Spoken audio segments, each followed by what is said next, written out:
Praise the Lord. கர்த்தர் நல்லவர், கர்த்தர் நல்லவர், கர்த்தர் நல்லவர். ஆண்டவருடைய நாமத்துக்கு மகிமையும் கிருபையும் தயவும் உண்டாவதாக. தேவனுடைய வார்த்தைக்கு ஆதாரமாக பரிசுத்த வேதாகமத்திலிருந்து 2 வசனங்களை வாசிக்கிறேன், கவனிங்கள். 2 வசனங்கள். 2 பேதுருவின் புஸ்தகம் 3ஆம் அதிகாரம் 12 மற்றும் 13 ஆகிய வசனங்கள். 2 பேதுரு 3ஆம் அதிகாரம் 12 மற்றும் 13 ஆகிய வசனங்கள் வாசிக்கிறேன். தேவனுடைய நாள் சீக்கிரமாய் வரும்படிக்கு மிகுந்த ஆவலோட காத்திருங்கள். அந்த நாளில் வானங்கள் வெந்து அழிந்து பூதங்கள் எரிந்து உருகி போகும். அவருடைய வாக்குத்தத்தத்தின்படியே நீதி வாசமாய் இருக்கும். புதிய வானங்களும் புதிய பூமியும் உண்டாகும் என்று காத்திருக்கிறோம். இந்த அப்போஸ்தலனாகிய பேதுரு அவர் எழுதின நிருபத்திலே கடைசி காலத்தை குறித்து ரொம்ப தெளிவாய் அவர் சொல்லுகிற சில வார்த்தைகளை எங்கு பார்க்கலாம். அந்த கடைசி காலத்தை குறித்து சொல்லுகிற இந்த 2 வசனத்துல இன்றைக்கு தேவனுடைய வார்த்தைக்கு ஆதாரமாய் கர்த்தரால் கொடுக்கப்படுகிற 2 வார்த்தை. அந்த 12ஆம் வசனம் சொல்லுகிறது ஆவலோட காத்திருங்கள் என்று சொல்லி. 1 ஆவலோட காத்திருங்கள், கத்துங்கள. 2வது அந்த 13ஆம் வசனம் சொல்லுகிறது மன்னிக்கணும், காத்திருக்கிறோம். 12ஆம் வசனம் சொல்லுகிறது காத்திருங்கள். 13ஆம் வசனம் சொல்லுகிறது காத்திருக்கிறோம். அப்ப காத்திருங்கள் என்பது எதை குறிக்கிறது? காத்திருக்கிறோம் என்பது எதை குறிக்கிறது? இந்த காத்திருங்கள் என்பது எழுத்தின்படியான அர்த்தம் என்று சொன்னால், அதே வசனம் சொல்லுகிறது தேவனுடைய நாள் சீக்கிரமாய் வரும்படிக்கு மிகுந்த ஆவலோட காத்திருங்கள். அப்ப காத்திருப்போம் என்று சொன்னால் அல்லது காத்திருக்கிறோம் என்று சொன்னால் புதிய வானங்களும் புதிய பூமி உண்டாவதற்காக காத்திருக்கிறோம். அப்போ இங்கு 2 விதமான காலங்களை பார்க்கிறோம். இந்த 2 காலங்கள் எது? 1 இந்நாட்கள், அதாவது இந்த மனிதர்கள் வாழுகிற இந்த யுகம். இதிலே இயேசு கிறிஸ்துவின் வருகைக்காக நாம் காத்திருக்க வேண்டும். ஆனால் இதுல சரியாய் காத்திருக்கிற பழக்கத்தை நம்ம கடைபிடிச்சோம் அப்படின்னா, கர்த்தர் நல்லவன். 13ஆம் வசனம் சொல்கிறபடி புதிய வானமும் புதிய பூமியும் உள்ள வேறு ஒரு மாற்று உலகத்துக்கு, அடுத்த பூமியின் பிறப்பிலே நம்மை கர்த்தர் கொண்டு போவதற்கு வல்லவராய் இருக்கிறார். தேவனுடைய நாமத்துக்கு மகிமையும் கிருபையும் தயவும் உண்டாவதாக. முதலாவது பார்க்கிறோம் அந்த 2 பேதுரு 3ஆம் அதிகாரம் 12ஆம் வசனம் சொல்வது காத்திருங்கள் என்று சொல்லி. கர்த்தர் நல்லவே, கர்த்தர் நல்லவே, கர்த்தர் நல்லவே. அப்படியானால் இந்த காத்திருங்கள் என்கிற வார்த்தை நம்முடைய வாழ்க்கையில என்ன சத்தியத்தை சொல்லிக் கொடுக்கிறதா இருக்கிறது? எந்த உபதேசத்தை விதைக்கிறதா இருக்கிறது? வாசிக்கிறேன் பரிசுத்த வேதாகமத்திலிருந்து ஒரு வசனத்தை. கர்த்தர் யூதாவின் புஸ்தகம் 1ஆம் அதிகாரம் 21ஆம் வசனம். யூதாவிலே ஒரே அதிகாரம் தான் உண்டு. அதுல 21வது வசனம். தேவனுடைய அன்பிலே உங்களை காத்துக்கொண்டு நித்திய ஜீவனுக்கு ஏதுவாக நம்முடைய கர்த்தராகிய இயேசு கிறிஸ்துவின் இரக்கத்தை பெற காத்திருங்கள். ஆமென். எனக்கன்பான விசுவாச தேவ பிள்ளைகளே, சகோதர சகோதரிகளே, முதலாவது நாம் காத்திருங்கள் என்ற வார்த்தை எதற்கு இணையாய் சொல்லப்படுகிறது? தேவனுடைய அன்போடு கூட காத்திருக்கிற அனுபவத்தை குறிக்கும். 2வதாக இந்த காத்திருங்கள் என்கிற வார்த்தை எதை குறிக்கிறது? அந்த யூதா 21 சொல்லுகிறது இரக்கத்தை பெற காத்திருங்கள். இந்த கடைசி காலத்துல ஒருவருடைய இரக்கம் இன்னொருவருக்கு தேவை. அது மாத்திரமல்ல, இன்றைக்கு இருட்டோட ஜெபம் ஆரம்பித்து முதலாவது வேத பகுதி வசன ஸ்தோத்திர பகுதி முடிஞ்ச உடனே ஆண்டவர் சொன்னார் 2 பேதுரு 2:10 நீங்கள் இரக்கம் அற்றவர்களாய் இருந்தீர்கள், இப்பொழுதோ இரக்கத்தை பெற்றவர்களாய் இருக்கிறீர்கள். அப்போ ஆண்டவர் இந்த கடைசி காலத்துல காத்திருங்கள் என்று சொல்லுவது எதற்காக? இரக்கத்தை பெற காத்திருங்கள். அப்போ இந்த இரக்கத்தை பெற காத்திருப்பது என்றால் என்ன? எனக்கு ஆண்டு உணர்த்துகிறத நான் சொல்லிடுறேன். இது சொல்கிறோம் பிரசங்கமாய் அல்ல, ஆண்டவர் எனக்கு கொடுத்த ஆலோசனை.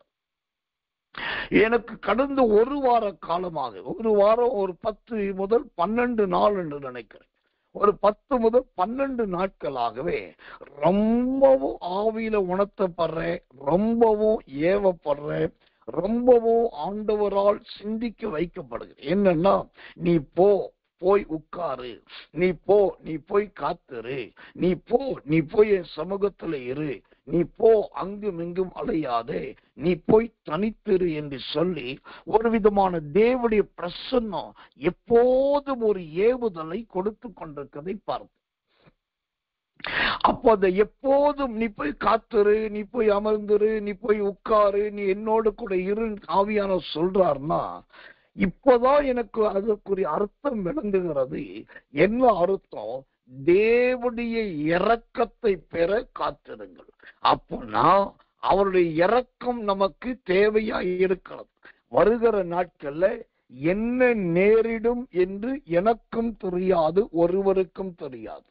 அது மரணமாயிருக்கலாம், வியாதியாயிருக்கலாம், படுக்கையாயிருக்கலாம், இடைவிடாத ஊழியமாயிருக்கலாம், எண்ணிறைந்த ஊழிய திட்டங்களாயிருக்கலாம், ஜனங்களை சந்திக்க வேண்டியதாயிருக்கலாம், நல்ல ஜபங்களாயிருக்கலாம், அல்லது விழுந்து கிடப்பதா இருக்கலாம். வருங்காலத்தில் ஆண்டவர் நடத்த போகிற பாதை இன்னதென்று நமக்கு தெரியாது. ஆனால் அது நன்மையான இருந்தாலும் நமக்கு எதிராயிருந்தாலும் அந்த நாட்களில் நமக்கு தேவை ஒன்று, தேவனுடைய இரக்கம் தேவை. இந்த காலை வேளையிலே பரிசுத்த ஆவியின் அபிஷேகத்தினால் நிறைந்து சொல்லுகிற இந்த காத்திருங்கள் என்கிற வார்த்தை தான் இன்னைக்கு எல்லாருக்கும் முன்பாய் புறப்பட்டு வருகிற தீர்க்க தரிசனத்தின் வார்த்தையா இருக்கிறது. நீங்க புலம்பினதெல்லாம் போதும், கண்டதையும் சொல்லி அங்கலாய்த்ததெல்லாம் போதும்.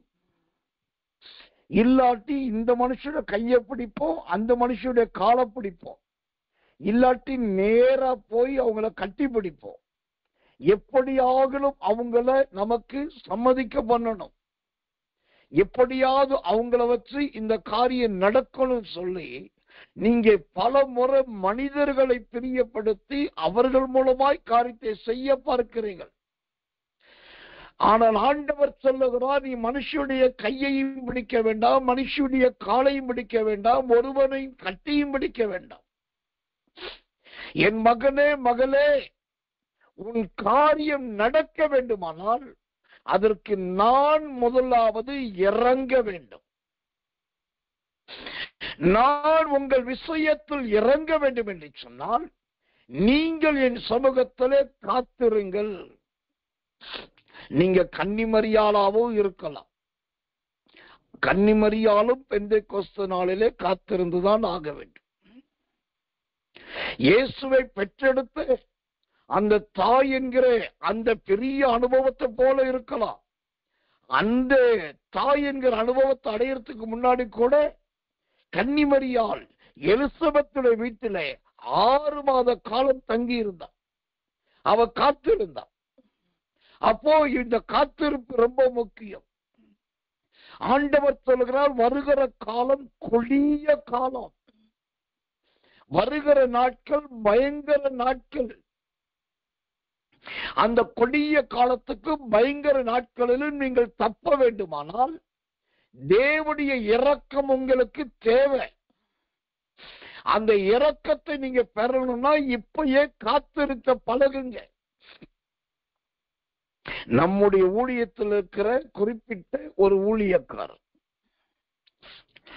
நான் எப்போ போன் பண்ணாலும் சரி, அல்லது அவர் எனக்கு எப்போ போன் பண்ணாலும் சரி, என்னப்பா சார் என்ன செய்றீங்க, எங்க இருக்கீங்கன்னாக்கா, நான் இதோ அந்த ஊர்ல இருக்கேன் பாஸ்டர், நான் இந்த ஊர்ல இருக்கேன் பாஸ்டர், ஓ இந்த கூட்டத்துக்கு போயிட்டு இருக்கேன், ஊழியத்தை முடிச்சுட்டு வண்டியில வந்துட்டு இருக்கிறேன், ஐயோ இப்ப வர்ற வழியில நின்றுட்டு இருக்கிறேன், இப்பதான் நான் இன்னொருத்தர் கூட்டிட்டு போயிட்டு இருக்கேன், அவ்வளவு தூரம் போனேன், இப்ப இவ்வளவு தூரம் திரும்பி வர சொல்லி எப்போ போன் பண்ணினாலும் அல்லது அவர் எனக்கு எப்போ போன் பண்ணாலும் அவர்கிட்ட வரக்கூடிய ஒரே ஒரு ஸ்டேட்மெண்ட், நான் இந்த ஊழியத்துக்கு போனேன், ஊழியத்துக்கு வந்தேன், ஊழியத்துல இருக்கிறேன், இப்ப வழியில நின்று.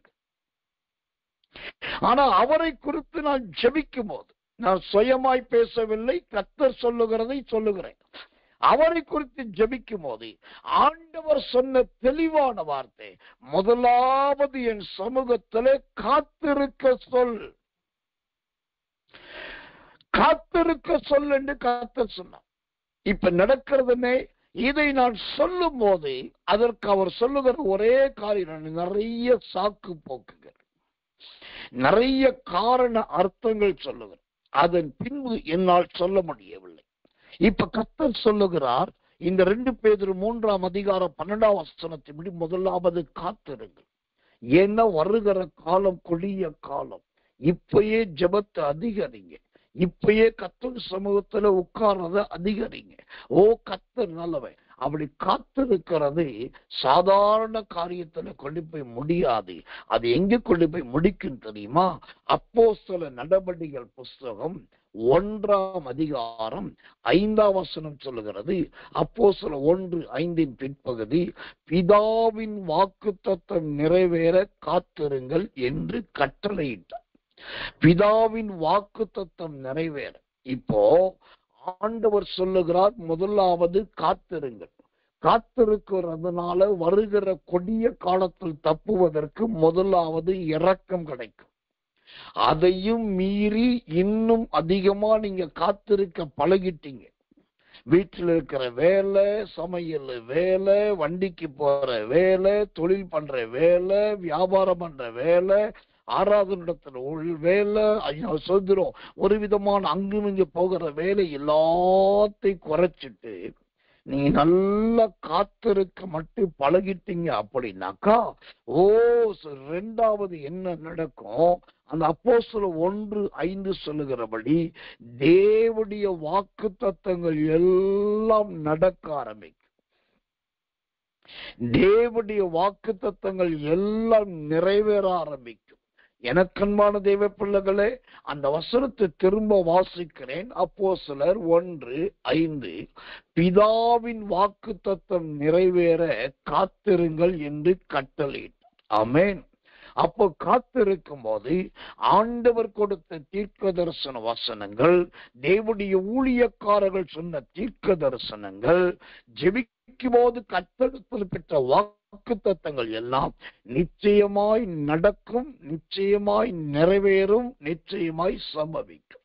அப்ப காத்திருங்கள் என்று சொன்னா, நீங்கள் 1 இரக்கத்தை பெறுவதற்காக காத்திருங்கள், 2வது வாக்குத்தத்தம் நிறைவேறுவதற்காக காத்திருங்கள், தேவனுக்கு மகிமையும் கிருபையும் தயவும் உண்டாவதாக, 3வதாக இந்த காத்திருங்கள் என்கிற வார்த்தை எதை குறிக்கிறதா இருக்கிறது? யாத்திரையாகமத்தின் புஸ்தகம் 24:14, 24ஆம் அதிகாரம் 14வது வசனம். அவன் மூப்பரை நோக்கி, நாங்கள் உங்களிடத்தில் திரும்பி வரும் மட்டும் நீங்கள் இங்கே எங்களுக்காக காத்திருங்கள், ஆரோனும் ஊரும் உங்களிடத்தில் இருக்கிறார்கள், ஒருவனுக்கு யாதொரு காரியம் உண்டானால் அவன் அவர்களிடத்தில் போகலாம் என்றான். இப்போ 3வதா இங்கே சொத்துரு ஏன் காத்திருக்க வேண்டும் என்கிற அந்த வார்த்தைக்கு ஒரு பதில பார்க்கிறோம். மோசே சொல்லுகிறான், நாங்கள் திரும்பி வரும் மட்டும் நீங்கள் இங்கே எங்களுக்காக காத்திருங்கள். ஓ நீங்கள் எங்களுக்காக காத்திருங்கள். கர்த்தருடைய நாமத்துக்கு மகிமை உண்டாவதாக. அங்க ஒரு வார்த்தை வருது, நாங்கள் திரும்பி வரும் மட்டும் சொல்கிறோம். ஓ கர்த்தர் நல்லவை, நாங்கள் உங்களிடத்தில் திரும்பி வரும் மட்டும். அப்போ நாங்கள் உங்களுக்கு திரும்பி வரமட்டும் என்ற வார்த்தை எதை குறிக்கிறதா இருக்கிறது? ஓ கர்த்தர் நல்லவர், கர்த்தர் நல்லவர். நமக்காக தேவன் ஏற்படுத்தின கர்த்தருடைய தூதர்களும் நம்முடைய வீட்டுக்கு ஆண்டவரால் அனுப்ப நினைத்த பரிசுத்தவான்களும் மீண்டும் நம்முடைய வீட்டுக்கு வர வேண்டும் என்று சொன்னால் நாம் காத்திருக்க வேண்டியது அவசியம். கர்த்தர் நல்லவே. எனக்கன்பான தெய்வ பிள்ளைகளே, இந்த மோசே அழகா ஊர் மற்றும் ஆரோன் என்கிற 2 பேரை நியமிச்சுட்டு அவர் மலையிலே ஜெபிக்க போய்விட்டார். கர்த்தரோடு தங்குவதற்கு போய்விட்டார். ஓ போகும்போது சொல்லுகிறார், நான் திரும்பி வருகிற வரைக்கும் இங்கேயே காத்திருங்கள். ஓ அந்த காத்திருக்கிற அனுபவம் மூன்றாவதாக எதை கற்றுக் கொடுக்கிறது? நீடிய பொறுமையை கற்றுக் கொடுக்கிறது. முதலாவது இரக்கத்தை பெறுவதற்கு ஆலோசனை கொடுக்கிறது. இரண்டாவதாக தேவனுடைய பிள்ளைகளாய் மாறுவதற்கு கற்றுக் கொடுக்கிறது. மூன்றாவதாக தேவ சுதந்திரம் நல்ல பொறுமையை அழகாய் கற்றுக் கொடுக்கிறது. இந்த காலை வேளையிலே இருட்டோடு ஜெபத்துக்கு வந்திருக்கிற எனக்கு மிகவும் பிரியமான என் அன்பு தேவ பிள்ளைகளே, இந்த இரக்கத்தை பெறுவதற்காகவும் தேவனுடைய பிள்ளைகளாய் மாறுவதற்காகவும் ஓ கர்த்தர் நல்லவே நீடிய பொறுமையை அனுபவிப்பதற்காகவும் இந்த காத்திருக்கிற பழக்கம் ரொம்ப நல்லது, ரொம்ப முக்கியம். இரக்கத்தை பெற காத்திருந்தது யார் என்று கேட்டால், ஓ கர்த்தர் நல்லவை. நாய்க்குட்டிகளின் அப்பத்தை எடுத்து பிள்ளைகளுக்கு போடலாமா என்ற கேள்விக்கு ஒரு ஸ்திரீ காரணமா இருந்தாலே அந்த ஸ்திரீ தான் இரக்கத்துக்கு காரணமானவர். இயேசுவானவர் ஜெபிக்கிறேன் என்று சொல்லிவிட்டு தாமதித்தார். இயேசுவானவர் பதில் உத்தரவு கொடுக்காமல் பொறுமையா இருந்தார். அப்போ நீடிய பொறுமையோடு இருந்து ஓ சுத்திரம் அந்த தாய் போராடி கேட்டது நிமித்தம் ஆண்டவர் அவளையும் ஆசீர்வதித்தார், பிள்ளைகளையும் ஆசீர்வதித்தார். அதனால் அங்கு இரக்கம் கிடைத்தது. இந்த காலை வேளையிலே என் ஆண்டவர் உங்களுக்கு அந்த இரக்கத்தை கொடுக்க விரும்புகிறார். கர்த்தருடைய நாமத்துக்கு மகிமையும் கிருபையும் தயவும் உண்டாவதாக. இரண்டாவதாக ஓ கர்த்தர் நல்லவே. அந்த காத்திருக்கிற அனுபவம் என்பது தேவனுக்குள் உருவாக்கப்படுகிறது. ஓ சுத்திர வாக்குத்தத்தம் நிறைவேறுவதற்காக காத்திருக்கிறதை காண்பிக்கிறது. எல்லாருக்கும் வாக்குத்தத்தம் உண்டு, எல்லாருக்கும் தீர்க்க தரிசனம் உண்டு, எல்லாருக்கும் கர்த்தருடைய வார்த்தை என்கிற ஒன்று உண்டு. ஆனா அந்த வாக்குத்தத்தமும் தீர்க்க தரிசனமும் வார்த்தையும் நிறைவேறணும்னா அதற்கு நாம் அப்போஸ்தலர் 1:5 காத்திருக்க வேண்டும். காத்திருந்தால் இது எல்லாம் நடக்கும். மூன்றாவதாக நீடிய பொறுமையோடு காத்து கொண்டு இருங்கள். அவசரப்பட வேண்டாம், தனியாய் பிரயாணப்பட வேண்டாம், நீங்களாய் முடிவெடுக்க வேண்டாம், உங்களுக்கு தெரிந்த காரியத்தை செய்வேன் என்று சொல்லி தீவிரமாய் போக வேண்டாம். ஓ கர்த்தர் சொல்லுகிறார், என் ஜனங்களே நான் வருகிற வரைக்கும் நீ இங்கே காத்திருங்கள். அது ஒரு பொறுமையை காண்பிக்கிறது. அந்த பொறுமையை இந்த காலை வேளையிலே தேவனாகிய கர்த்தர் உங்களுக்கு திரளாய் கொடுப்பாராக. அந்த பொறுமையின் அபிஷேகம், அந்த பொறுமையின் தேவனுடைய தயை உங்களை நிரப்புவதாக. கர்த்தர் நல்லவர், கர்த்தர் நல்லவர், கர்த்தர் நல்லவர். இந்த 2 பேதுருவின் புஸ்தகம் 3ஆம் அதிகாரம் 12வது வசனத்திலே பார்த்தோம். முதலாவது காத்திருங்கள். இரண்டாவதாக அந்த சுதந்திரம் 13ஆம் வசனம் சொல்லுகிறது, காத்திருக்கிறோம். ஓ கர்த்தர் நல்லவே, காத்திருக்கிறோம். அப்படியானால் இந்த காத்திருக்கிறோம் என்கிற அந்த அனுவார்த்தை எதை குறிக்கிறதா இருக்கிறது? எதற்கு இணையாய் அந்த வார்த்தை சொல்லப்படுகிறது? காத்திருக்கிறோம் என்கிற வார்த்தை என்றால் என்ன? வாசிக்கிறேன் வேதத்திலே, கர்த்தர் நல்லவர், கர்த்தர் நல்லவர், கர்த்தர் நல்லவர். ஏசாயா தீர்க்க தரிசனத்தின் புஸ்தகம் 26ஆம் அதிகாரம் 8வது வசனம். ஏசாயா 26:8. கர்த்தாவே, உம்முடைய நியாய தீர்ப்புகளின் வழியிலே உமக்கு காத்திருக்கிறோம். உமது நாமமும் உம்மை நினைக்கும் நினைவும் எங்கள் ஆத்தும வாஞ்சையா இருக்கிறது. அல்லேலூயா. இங்கு அப்போஸ்தலனாகிய பேதுரு காத்திருக்கிறோம் என்று சொன்னாரே, அந்த காத்திருக்கிறோம் என்பது எதை குறிக்கிறது? ஓ சோத்திரம், உம்மை நினைக்கும் நினைவுகளை குறிக்கிறது. அந்த ஏசாயா 26:8 அழகாய் சொல்லுகிறது, உமது நாமமும் உம்மை நினைக்கும் நினைவும் என்று பார்க்கிறோம். இப்போ காத்திருக்கிறோம் என்று அர்ப்பணிக்கிற வார்த்தை எல்லா நேரத்திலும் தேவனுடைய நாமத்துக்காக இருப்பதை காண்பிக்கிறது.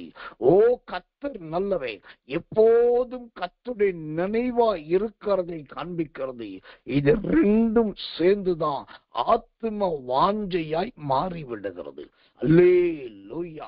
இந்த காலை வேளையிலே தேவ சமூகத்துக்கு கடந்து வந்திருக்கிறதானே மிகவும் பிரியமான என் அன்பு போதக பிதாக்களே, விசுவாச தேவ பிள்ளைகளே, சகோதர சகோதரிகளே, ஒன்று, ஓ காத்திருங்கள்.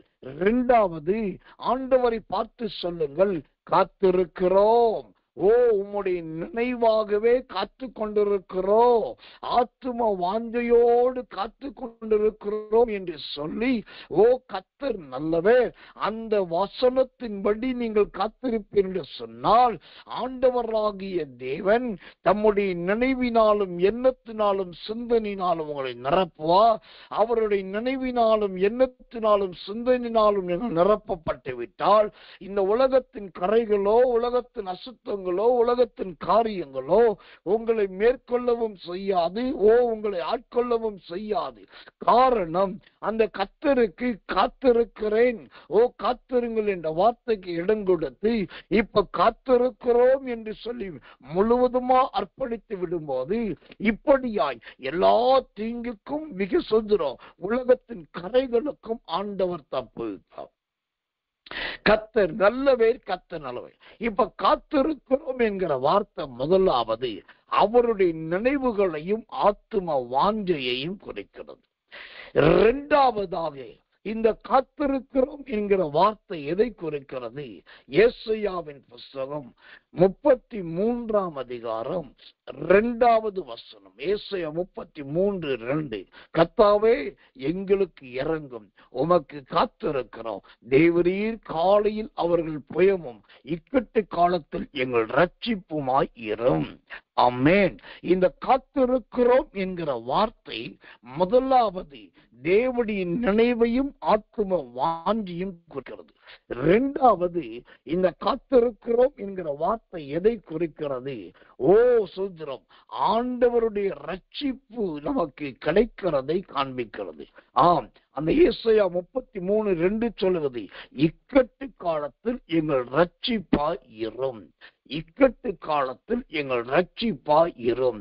இந்த மாதத்திலே, வருகிற மாதத்திலே என் தேவனாகிய கர்த்தர் உங்களை தூக்கி விடுகிறவரும் தப்புவிக்கிறவருமான நல்ல சோதரம் இரக்கத்தின் தேவனாய் வரப்போகிறார். நீங்கள் காத்திருக்கிறோம் என்று சொல்லப்பட்ட வார்த்தை வீண் போக போவதில்லை. அவரே உங்களை ரட்சித்துக் கொள்ள போகிறார். அந்த தேவனே ரட்சித்துக் கொள்ள போகிறார். அவரே சகலத்தையும் நேர்த்தியும் செம்மையுமாய் நடப்பிக்க போகிறார். கர்த்தர் நல்லவே, கர்த்தர் நல்லவே, கர்த்தர் நல்லவே. எனக்கன்பான தேவச்சனமே, அப்போ ஒன்று காத்திருக்கிறோம் என்கிற வார்த்தையானது கர்த்தருடைய நினைவுகளோடும் அந்த ஆத்தும வாஞ்சியும் கொடுக்கிறது. இரண்டாவதாக தேவனுடைய ரட்சிப்பை பெற்றுக் கொள்வதை காண்பிக்கிறது. கர்த்தர் நல்லவே, கர்த்தர் நல்லவே, கர்த்தர் நல்லவே. மூன்றாவதாக இந்த காத்திருக்கிறோம் என்கிற வார்த்தை எதை காண்பிக்கிறதா இருக்கிறது? அருமையான ஒரு சத்தியத்தை, ஒரு வேத பகுதியை வாசித்து கர்த்தர் நல்லவே இந்த வார்த்தையை உங்களுக்கு விளக்குகிறேன். கலாத்தியருக்கு எழுதின நிருபம் 5:5 கலாத்தியர் 5:5 வாசிக்கிறேன். நாங்களோ நீதி கிடைக்கும் என்று ஆவியை கொண்டு விசுவாசத்தினால் நம்பிக்கையோட காத்திருக்கிறோம். நீதி கிடைக்கும் என்று ஆவியை கொண்டு விசுவாசத்தினால் நம்பிக்கையோடு காத்திருக்கிறோம். காத்திருக்கிறோம் என்பது முதலாவது ஆத்தும வாஞ்சியை குறைக்கிறது. இரண்டாவது, ஓ கர்த்தர் நல்லவே, அது நமக்கு ரட்சிப்பை கொடுத்து காப்பாற்றுவதை குறிக்கிறது. மூன்றாவதாக, இந்த காத்திருக்கிறோம் என்கிற கிருபையுள்ள வார்த்தை எதை குறிக்கிறது?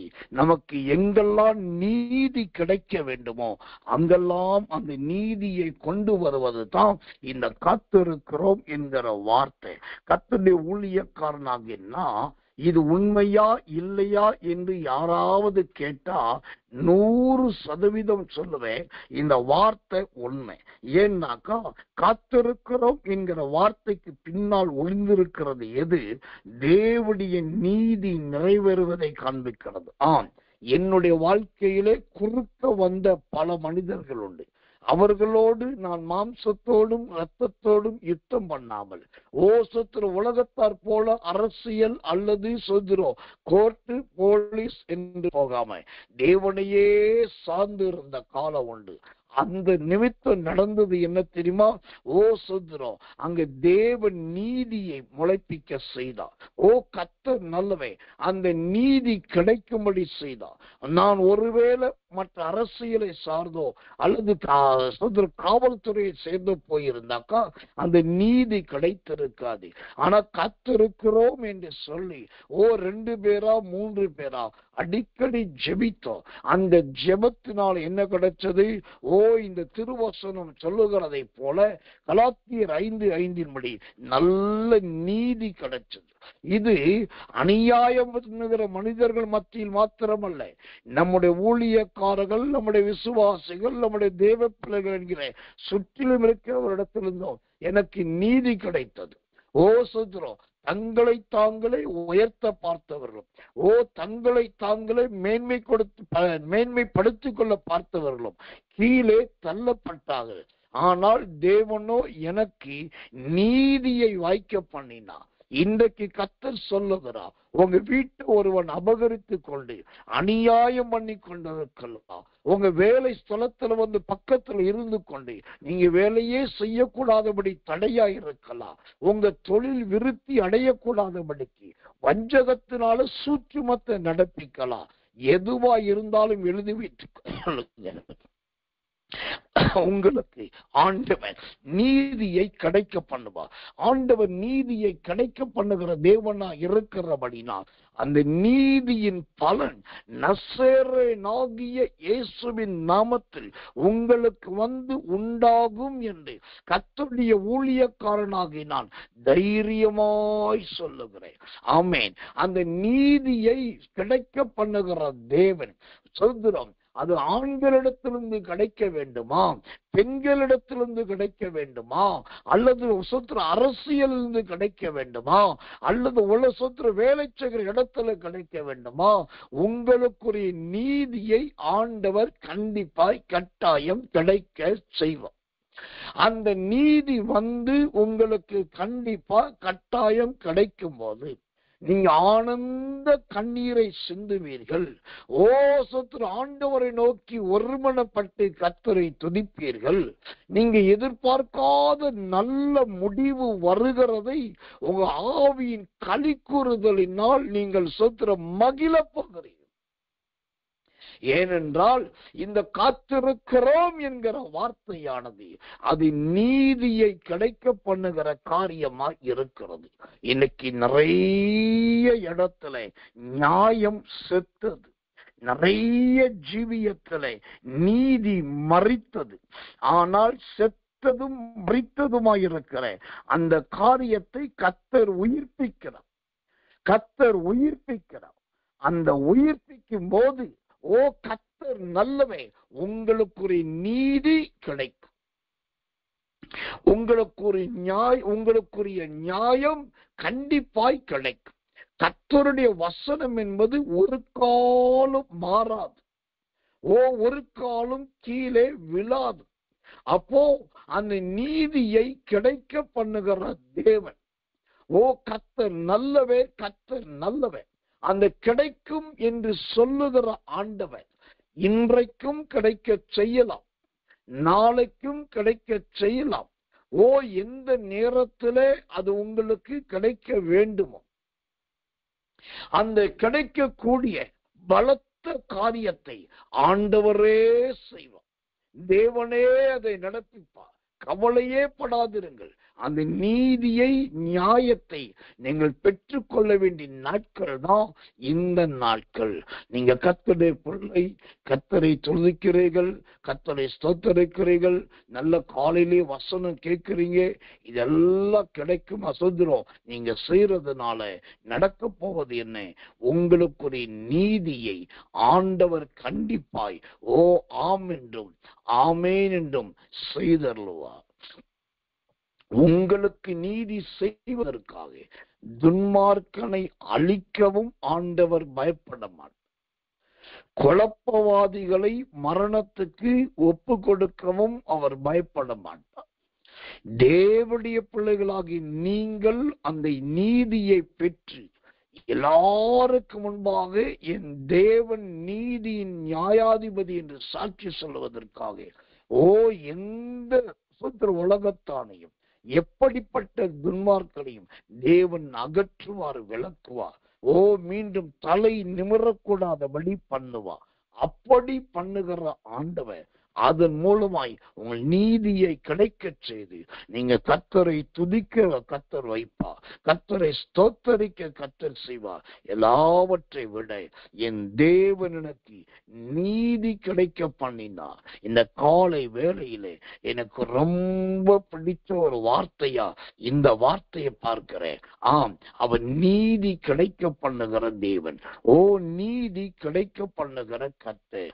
அந்த நீதியை கிடைக்க பண்ணுகிற கர்த்தர் என்று சொன்னா கர்த்தர் நல்லவே, கர்த்தர் நல்லவே. அந்த வார்த்தை ஒரு நாளும் மாறாது, அந்த வசனம் ஒரு நாளும் மாறாது. கர்த்தர் நல்லவே, கர்த்தர் நல்லவே. இந்த காலை வேளையிலே உங்களுக்காக நான் ஜெபிக்க விரும்புகிறேன். ரொம்ப நேரம் அல்ல, ஒரு 5 நிமிடங்கள் உங்களுக்காக நான் போராடி ஜெபிக்க விரும்புகிறேன். எதற்காக நான் ஜெபிக்க விரும்புகிறேன் என்றால், இன்றைக்கு அதிகாலை இருட்டோட ஜெபத்துக்கு வந்திருக்கிற உங்களில் பலருடைய இருதயத்திலே எனக்கு இந்த விஷயத்தில் நீதி கிடைக்காதா, அந்த விஷயத்தில் நீதி கிடைக்காதா, இந்த நியாயம் இங்கு முளைக்காதா, இந்த நீதியும் நியாயமும் எனக்கு உண்டாகாதா என்று பல விதத்தில் யோசிக்கிற பிள்ளைகளாய் வந்திருக்கிறீர்கள். எனக்கும் கூட நீதி கிடைக்க வேண்டி இருக்கிறது, அப்போ உங்களுக்கும் கூட நீதி கிடைக்க வேண்டியதா இருக்கிறது. அந்த நீதியை கர்த்தர் கொடுக்கும்படி உங்களோடு கூட ஜெபித்து கடைசியில் உங்களுக்காக பாரத்தோடு ஜெபிக்க விரும்புகிறேன். கர்த்தர் நல்லவே, கர்த்தர் நல்ல. ஆவியானவர் சொல்லுகிற ஒரு கிருபையுள்ள வசனத்தை உங்களுக்கு சொல்லுகிறேன், எழுதி கொள்ளுங்கள்.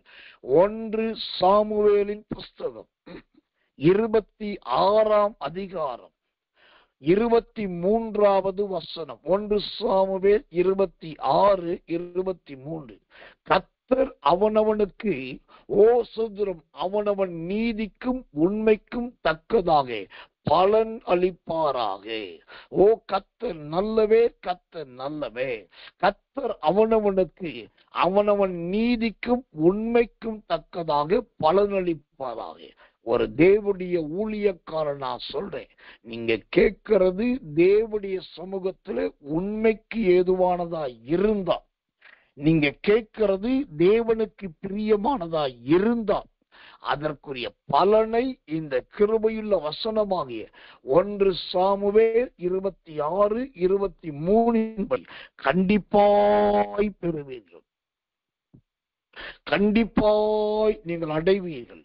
தேவனுடைய வார்த்தை மாறாது, தேவனுடைய வசனம் மாறாது. கடைசியா நான் சொல்லி முடிக்கிறேன். இந்த வாரம் நீதி கிடைக்கிற வாரம். இந்த வாரமே தேவன் நீதியை விளைய பண்ணுகிறதும் வாய்க்க பண்ணுகிறதுமான வாரம். உங்களுக்குரிய நீதி கர்த்தரிடத்திலிருந்து வந்து கிடைக்கும். தயவாய் பொறுமையோடு காத்திருங்கள். நாம் ஜெபிப்போம். அன்புள்ள நல்ல பரமபிதாவே, நல்ல அருமையான இந்த காலை வேலைக்காக ஸ்தோத்திரம். நல்ல ஆண்டவரே, பேதுரு சார்ந்த வேத பகுதிகளை வைத்து அந்த ஊழியக்காரரை கொண்டு நன்றாய் துதிக்க ஸ்தோத்தரிக்க, ஆரம்பத்திலேயே ஆவியிலே நடத்தவும் ஆவிக்குள் ஜெபிக்கவும் நீருடைய ஊழியக்காரரை பயன்படுத்தினதற்காக நன்றி. இரண்டாவதாக நல்ல வசன வியாக்கியானத்துக்காக ஸ்தோத்திரம். ஆண்டவரே, இந்த கடைசி கால எழுப்புதலில் எங்களை பயன்படுத்தும்.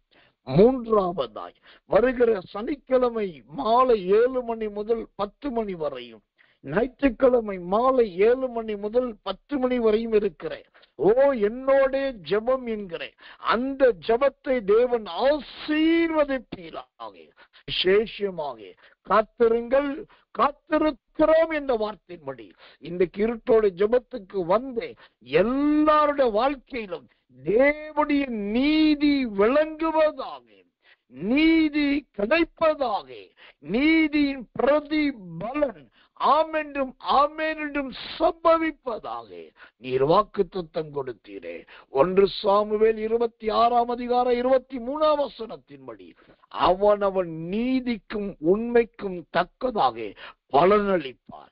அவனவனுடைய நீதிக்கும் உண்மைக்கும் தக்கதாய் பலனளிப்பார். ஆமாண்டவரே, நீதிக்கு உரியவர்களுக்கு பலன் தாரும், உண்மைக்கு ஏற்றவர்களுக்கு பலன் தாரும்.